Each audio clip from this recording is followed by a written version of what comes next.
watching From the Cape with Bass with Daniel Peterson. Hi, this is Daniel Peterson, and you're watching from the Cape with Bass. Today, I'm here with incredible bass player, or shall I say, virtuoso bass player, Mr. Wesley Rustin. Can you tell us about your first musical experience and where it all started?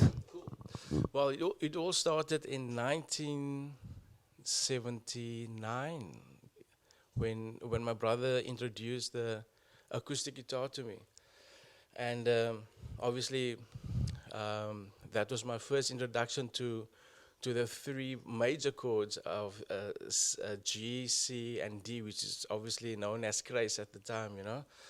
And so I started playing guitar in church, okay, um, and then till about of the age of 13, I started joining a band. But at the time, while playing in church, I got introduced to the drums. I got introduced to the bass guitar and keyboard, you know, and also electric guitar. And at the age of 13, I joined this band. We were like a gospel rock band, and I played drums at the time, you know, and that was till about the age of 16, and thereafter in church we were a group of friends, musician friends, and we decided to sort of form our own thing, and we obviously also got a name. The name was were like Friends, you know, the name of the band, and then we started playing at parties, 21st parties and weddings, obviously just like in the church movement, you know. And in that band, the bass player, he decided, well, he's not going to play anymore. He just got married. And then my brother, this was now in the 80s, this was like 87 or so, 88. My brother decided to buy his bass for me as a gift. And at the time, it was 80 rand, you know. Yeah, and then that was when obviously started picking up the bass, and I got more serious about it, checking out the neck, checking out scales, and that sort of thing. And from there onwards, up until today, I'm a bass player, you know, and that's how my journey just went. And from that band, I started in the early 90s. I joined, or 89 or 90, I can't remember. It's years ago. So I started with Witness, the gospel band Witness. I performed with them 2 or 3 years, I think, and thereafter New Birth as well. Played with them as well, and then at the same time, I sort of 94, 93, I sort of experimenting with jazz music, you know. So that was my experience of music. Yeah. Wow, that's an incredible journey. New Birth. Yeah. Okay, cool. Shout out to New Birth. um, okay, Wes, why the bass guitar specifically? I mean, I know, as you said, now you play drums, but what stood out from the bass point of view? What stood out there? I think it was this whole thing of drums, you know, because while I was playing drums, I had this thing of to be solid, to have a good strong backbeat, you know, and also just to find that sweet spot on the drums. And so when I moved from drums to bass, that thing still stuck with me, of being solid and just lay down the groove, play the right notes, and play strong notes as well, you know. Um, and and and obviously I'm much comfortable with um, the fact the bass playing, because I can hold down the groove. I can hold down. I'm basically the foundation, and for me, I'm so comfortable doing it. I feel much easy. Even if you put me just on stage with a vocalist and the bass, I'm comfortable doing that. You know. So just to lay down the groove and hold down the foundation. Wow, wow, that's awesome, man. I remember. Okay, the first time I met you was 2005. You were playing a gig at the Jazzathon at the time, with I think McCoy Mgrubata. And then I think, yeah, I called you after that gig. Somebody gave me your number, and then I called you, and then I came to you for a few lessons, and then also later 2010 I think I came to you for lessons. Um, do you have any formal musical education? Like, have you been trained at a college or somewhere? Did you go for any training? Well, whilst playing for Newbirth, as you know, those years we were at the Laxarama every Sunday night, and a, a guitar player, very good guitar player, Villa Brown. Um, he told me about the music school at the time called MAP, Music Action for People's Progress at Josephstown Auditorium in Athlone. And then the next day I was there just to check it out. This was 1991, and I was there to check it out. But obviously that was in the middle of the year, you know, so I missed the enrollment period and all that. So I had to wait for the following year, 92, to obviously enroll and also went for audition. I still remember Richard Schilder, the late Richard Schilder. He sort of checked out my playing and checked out my audition, and he said, "Okay, cool, yeah, fine," you know. So and that's basically up. That was my entry to MAP, and that's where I started checking out jazz music, and also learned about jazz music, the scales and harmony and all that sort of thing. Yeah. Okay, Wesley. Can you tell us about the artist that you've worked with or recorded with in the past? Yeah? Cool, cool. The artist, yeah, I've been working with a lot of artists. So, okay, let me just inform artists which I obviously performed with. Okay, it's from Winston Mankunku, Elvin, Elvin and Errol Dyers. I said Winston, Ezra and Duke Unkana, and George Werner. Um, yeah, and it's just you can just think of, I mean, all the jazz cats in Cape Town, you know. And then the artists which I recorded with was Alex van Heerden. In fact, Alex and a guy Leslie Jovan, we had a band called Gramadulas back in the mid '90s. And then obviously I've recorded with let me just check. I've got the list here. Andrew Lilly, Breakfast Included, Barry Wells, Gerald Clark, which is a nice blues singer and guitar player as well. And then I've obviously recorded with Ramadulas, Jason Rieland Trio. And then I've recorded the jazz at the Nassau, the 10th anniversary. That was quite interesting because we at that evening we had two jazz trios on stage, you know. So it was two pianos, two double bass players, and two drum players. And we were all playing at the same time. That was really interesting because the second bass player was Charles Lazar, the legendary Charles Lazar, you know. And whenever he's playing his thumb position, I need to play up here on the double bass, you know, because otherwise the frequency is going to clash. That was quite interesting. And then obviously, then I've recorded with Mark Franson with a band called Straight and Narrow, and then there was Nomfundo Kulava as well, a nice African vocalist. As you can see, he's very prepared. It's a long list, but it's almost there. Gavin Minter, Cecily Pepler, and then Tina Scow, Tony Cedrus as well. It was quite an experience working with Tony. He's a talented multi-instrumentalist. And then, of course, Russ Norwich as well, which I still perform a lot, you know. So that's the list of recorded artists. Wow, that's quite a number of artists. I'm sure that whoever's watching will be very much inspired by what they're hearing today. This is so awesome.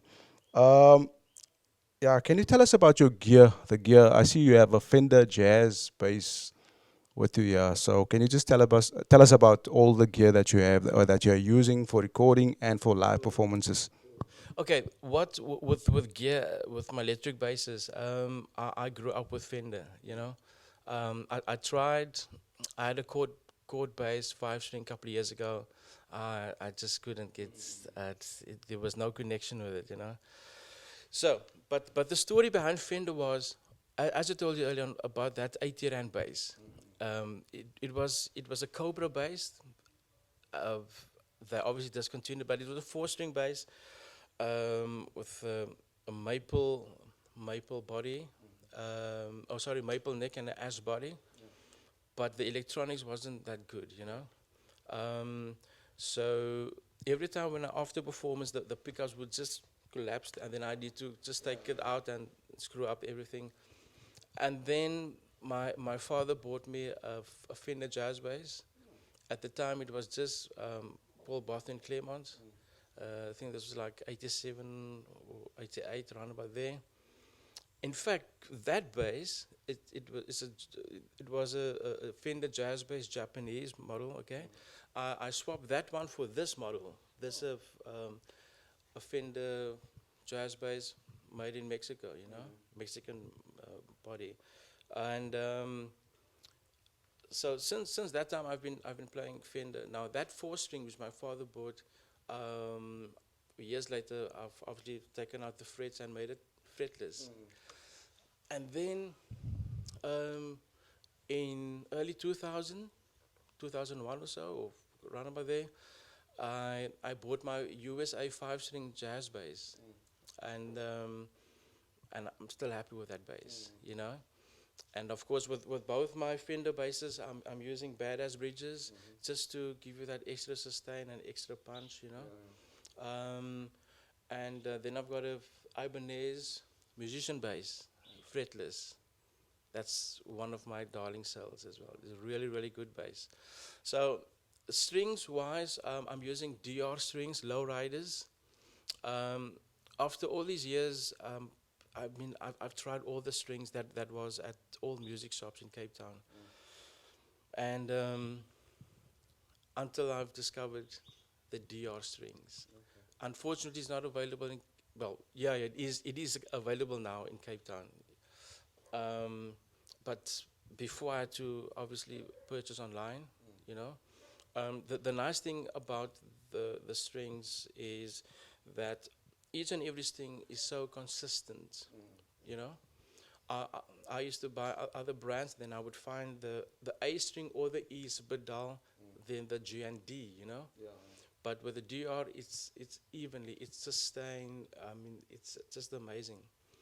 Then on the double basses, I've got actually two. I've got the one I played was that's a plywood German bass, and I've got a solid wood German bass as well, which I mainly use for recordings.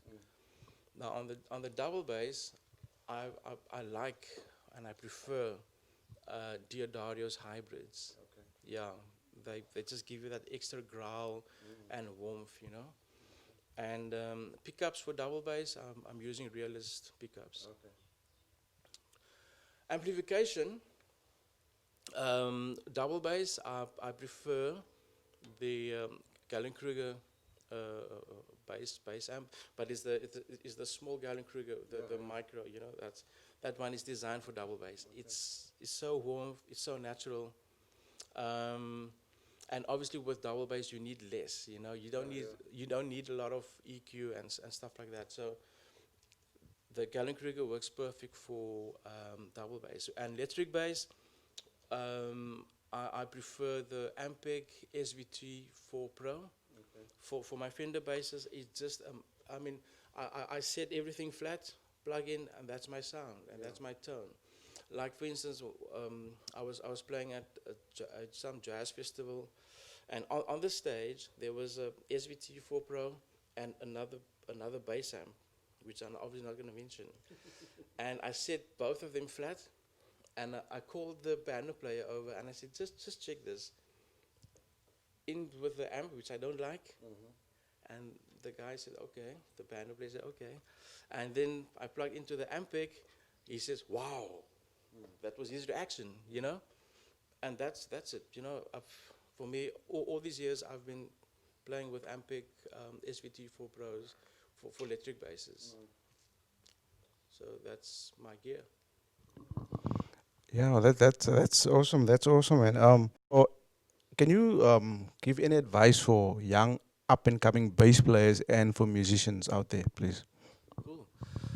Okay, advice for young bass players. I would suggest that, and I know this is gonna sound really strange, but don't if you can play the bass, don't get or don't go to a bass teacher or don't get a bass teacher, so to say. Um, Rather go to a guy that knows music, a guy that's maybe a piano player, that will introduce you to harmony, and also introduce you to how the relations with the chords and scales and that sort of thing, you know, and a guy that will give you tips on which jazz artist to go and listen to and check out, you know,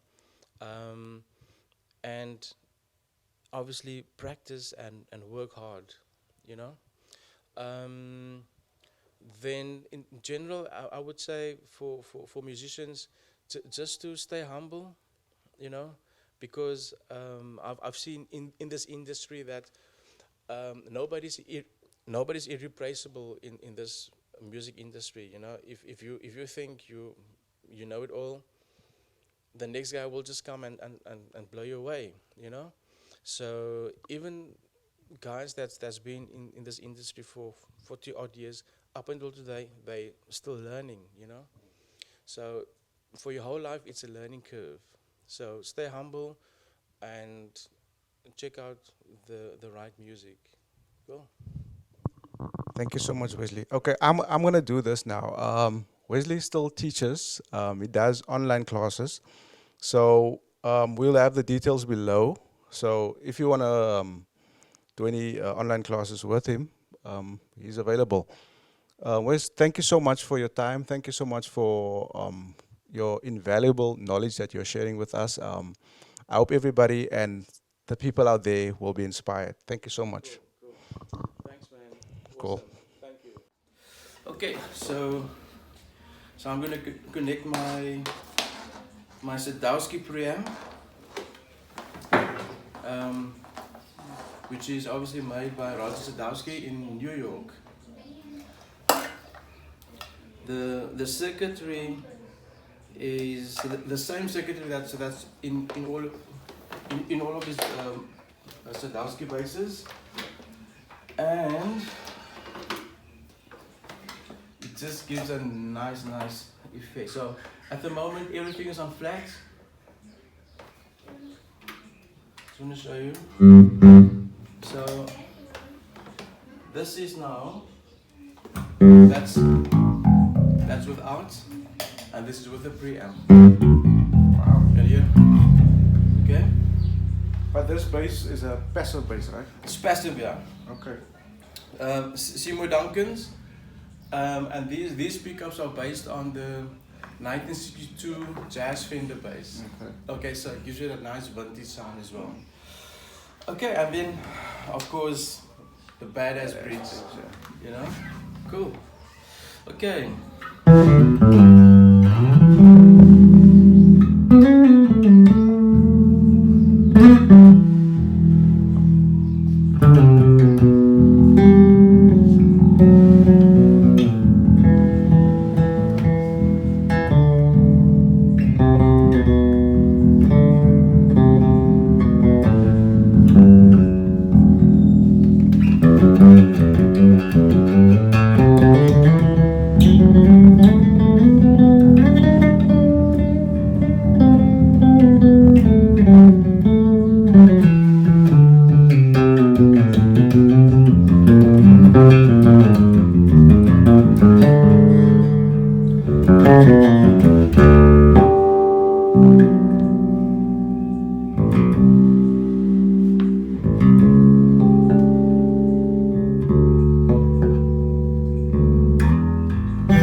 So, ever faithful Ibanez musician bass. In my opinion, this is one of the best Ibanez basses ever built. Okay? If you look at the construction, you know, that sort of thing at the back here. So, electronics, everything.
Okay, this is my German bass. It's about plus minus 50 to 60 years old, and it's plywood, and I'm quite happy with it. And it has got a ebony fingerboard. Okay, and here we go.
Thank you so much for watching this video. Please like and share this video and page with your friends. Please comment below whom you want me to interview. Please follow this page from the Cape with Bass on Instagram and YouTube. Thank you so much. God bless you.